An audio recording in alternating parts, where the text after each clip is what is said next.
ఖమ్మం జిల్లా ప్రభుత్వ ప్రధాన ఆసుపత్రి రోగులతో కిటకిటలాడుతోంది. జలుబు, జ్వరాలకు తోడు దీర్ఘకాలిక వ్యాధులతో చికిత్సకు వచ్చిన రోగులు తీవ్ర ఇబ్బందులు పడుతున్నారు.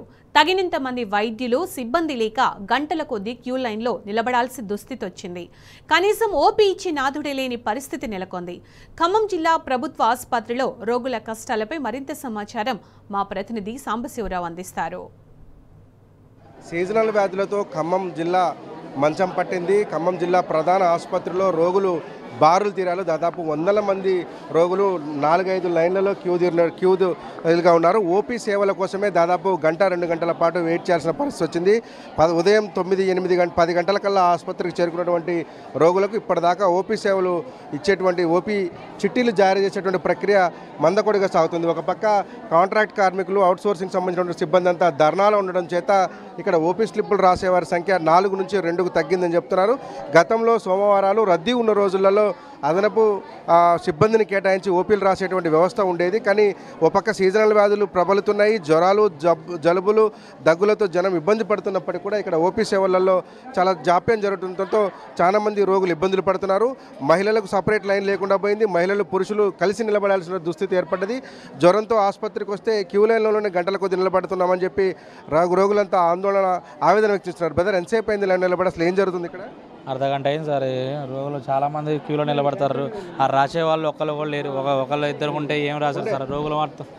రోగులు మాత్రానికి చాలామంది కూడా నిలబడతారు. గంట అయితే ముసలి వాళ్ళు కూర్చోడానికి కూడా ఏం అవసరం లేకుండా అయింది. జనాలు నిలబడి సొక్కులు దొక్కుతారు. గంట పైకి అవుతుంది. ఇద్దరిని పెడితే ఈ జబ్బులు ఏ నయమైతే సార్? వీళ్ళ దగ్గర పోవడానికి గంటలు తరివి మధ్యాహ్నం కల్లా డాక్టర్లు గారు అందరూ వెళ్ళిపోతారు. మా పరిస్థితి ఏంది మరి? చిన్నవాళ్ళు, ముసలి పరిస్థితి ఏం కాదు. వెనకాలనే ఉంటారు, ముందులోనే ఉంటారు. టైం అయిందని మళ్ళీ 1 గంట అయిందని మళ్ళీ రేపు రమ్మంటారు. రేపు వస్తే మాత్రం మళ్ళీ ఇదే ఇద్దరితో ముగ్గురితో ఏముంటుంది సార్ ఇది? నువ్వు ఎంతసేపు అయింది పెద్ద మనిషి వచ్చి? 2 గంటలు సార్. 2 గంటలు అయిందా? ఏమైంది మరి? కాదు దొక్కి ఆవు దొక్కింది. దొక్కి 2-3 గంటలు అయింది నిలబడి. ఇప్పుడే నేను పోయి 2-3 గంటలు అయినా కూడా దరి లేకపోతే ఇప్పుడే. ముసలి వాళ్ళు, దాదాపు 60-70 ఏళ్ళు వయసు ఉన్నటువంటి వాళ్ళు కూడా క్యూలను నుంచొని దీనికోసం ఎదురు చూడాల్సిన పరిస్థితి వచ్చింది. ఏమైంది? ఏమైంది ఆయన? గుండె జబ్బు నాయన, నిలబడలేకపోతున్నాం. కాళ్ళు నొప్పులు ఎంత ఏమో తీపులు నాయన, నిలబడలేక నాయన. చాలా ఇబ్బంది పడుతున్నా అని చెప్పి రైతులు చెప్తున్నారు. ఎంతసేపు అయింది అన్న క్యూలో నిలబడి? పెద్ద మనిషి ఏంది? 2 గంటలు ఆడవాళ్ళు మగవాళ్ళు ఒకటే అయింది. మాకు ఏం సమయం లేదు. డాక్టర్లు కూడా పట్టించుకునేటట్లేరు. మమ్మల్ని అరేస్కంగా చేస్తున్నారు. ఆడవాళ్ళకే రాజ్యం అయిపోయింది. సరే, ఆడవాళ్ళకి అయినా కాపాని ఇక్కడ సెక్యూరిటీలు లేరు, మమ్మల్ని చూసేవాళ్ళు లేరు. వచ్చినా కానీ ఒక గోళీ ఎత్తున్నారు, పంపిస్తున్నారు. మమ్మల్ని సరిగ్గా పట్టించుకునే వాళ్ళు లేరు. మేము చాలా బాధపడుతున్నాం. సెక్యూరిటీ వాళ్ళు ధర్నా చేస్తున్నారు, ఇక్కడ రాసే వాళ్ళు ధర్నా చేస్తున్నారు. వాళ్ళకి జీతాలు ఎట్లా? అందుకే వాళ్ళు ఇక్కడ ఎవరు రాసేవాళ్ళు లేరు. మరి ఎట్టండి? అట్టయితే మరి మేము ఈ విధంగా ఎంతసేపు బాధపడే? ఇదిగో మక్కపోయింది, కాలు ఇరిగి ఉంది. ఎంతసేపు నిలబడేది నేను? నా పరిస్థితి, నాకు 68 సంవత్సరాలు వచ్చినాయి. మరి నేను వచ్చి 2 గంటల సేపు అయింది నిలబడి. ఎవరు పట్టించుకోవట్లే, ముందుకు జరగట్లే. అది ఏం జరిగింది? కాళ్ళకు దెబ్బలయ్యి, కాళ్ళకు దెబ్బలయ్యి కింద పడి అయితే డాక్టర్ గారు వాళ్ళు చాలా ఇబ్బంది పెడతారండి మమ్మల్ని. నేను నిలబడా దాదాపు గంట సేపు అవుతుంది. ఒక మనిషిని తీసుకురాపోన్నారు. తీసుకొస్తే ఆయన ఏమంటారు, మళ్ళీ ఇంకో స్లిప్ రాపించుకొని రాపో అంటారు. వాళ్ళు మాట్లాడుకుంటారు, వాళ్ళు కూర్చొని. మమ్మల్ని పట్టించుకోవట్లేవారు. ఏం జరిగింది బాబా? ఎంతసేపటి నుంచి ఉన్నారు? ప్రభుత్వమే బాగా మంచిగా ఉండలేదు. కేసీఆర్ ప్రభుత్వమే బాగుంది. అప్పుడు మంచిగా చూసుకున్నారు, కానీ ఇప్పుడు పట్టించుకునే నాదుడే లేదు.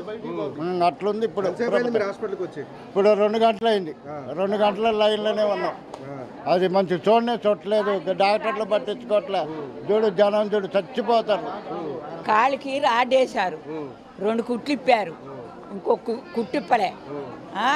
ఆ పైకి పోదామంటే ఏమీ లేదు. నేను ఎట్ట నడిచాను సారు. డబ్బులు లేకనే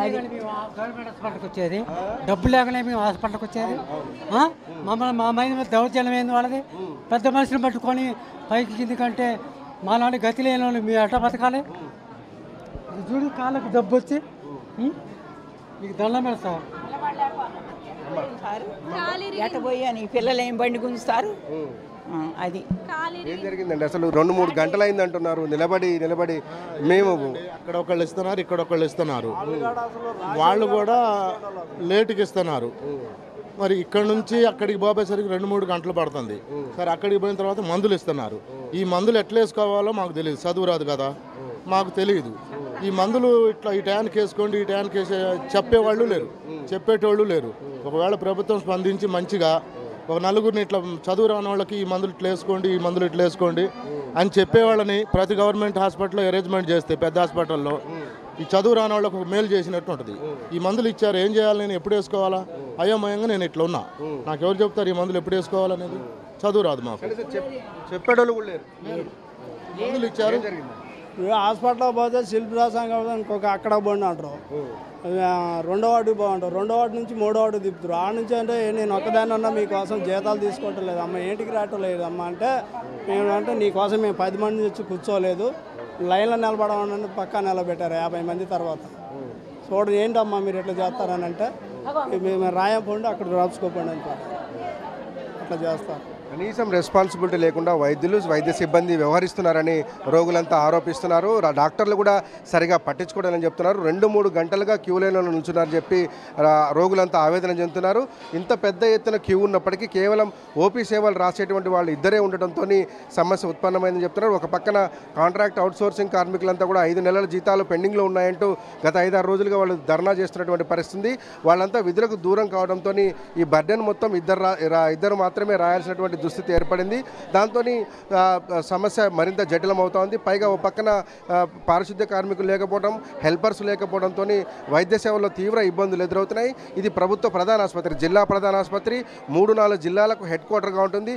నిత్యం 1000 నుంచి 1200 పైన పైచులకు ఓపీ ఉండేటువంటి ఆసుపత్రిలో సీజనల్ వ్యాధుల సందర్భాలలో 1500-1600 వరకు ఓపీ వచ్చేటువంటి ఆస్కారం ఉంటుంది.